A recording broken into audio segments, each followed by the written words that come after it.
ભુજમાં બોરચોથ પ્રસંગે લાલ ગાય અને વછરડાનું પૂજન કરવામાં આવ્યું। સ્ટોરી રિપોર્ટ બાય દર્શન મહેતા, ભુજ। અહીંયા નરસિંહ મહેતા નગર રાવલવાડી રિલોકેશન સાઇટમાં 5મી શેરીમાં અમે સૌ બધા જ ઉત્સવો તહેવારો રંગે ચંગે મનાવીએ છીએ। બધા સોસાયટીના ભેગા થઈએ, બાળકોને જે સારા પ્રસંગો હોય એમાં ભેટ ને સોગાદ આપવામાં આવે છે। અને આજે ગૌલા ચોથ છે, એટલે કે ગૌ માતા કે જેના થકી આપણું જીવન ઉજળું છે અને એના વગર આપણું જીવન આપણે કલ્પી ન શકીએ એવી માતાને પૂજવાનો આજે દિવસ એટલે કે ગૌલા ચોથ, લાલ ગાયની પૂજા। તો અહીંયા 5મી શેરીમાં દર્શકભાઈ અંતાણીને ત્યાં દર વર્ષે બધા ઉત્સવો મનાવીએ છીએ। એમાં આજના દિવસે લાલ ગાય અહીંયા પૂજન માટે અમે લાલ ગાયની પૂજા માટે સૌ ભેગા થઈએ છીએ અને દર વર્ષે અમને આ સરસ લાભ મળે છે। નમસ્કાર, મારું નામ ભૂમિ કાર્તિક અંતાણી છે। હું નરસિંહ મહેતા નગરની રહેવાસી છું।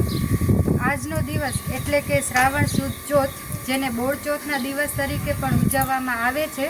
આ દિવસે લાલ ગાય તથા વાછરડાના પૂજનને શુભ માનવામાં આવે છે અને બાળકોના સારા સ્વાસ્થ્ય માટે દરેક માતાઓ આ વ્રત કરે છે।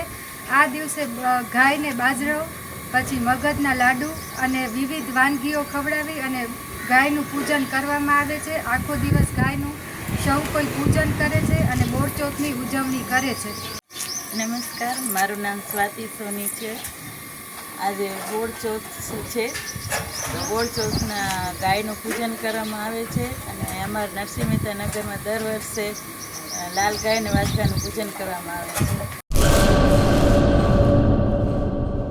શું તમને ખબર છે? ડેન્ગ્યુ તાવ એડિસ ઇજિપ્તી મચ્છરો દ્વારા ફેલાય છે। એડિસ ઇજિપ્તી મચ્છર દિવસે કરડે છે।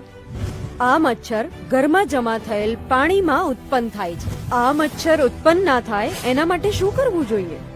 દર રવિવારે માત્ર 10 મિનિટ ફાળવીએ અને મચ્છરોને ઉત્પન્ન થતા અટકાવીએ।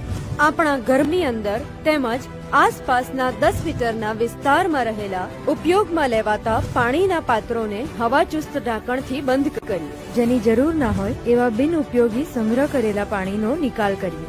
એટલું જ નહીં, આ બાબતની માહિતી આપણે આપણા આસપાસના 10 લોકોને આપી આપણા શેરી અને મહોલ્લાને મચ્છરજન્ય રોગચાળાથી બચાવીએ।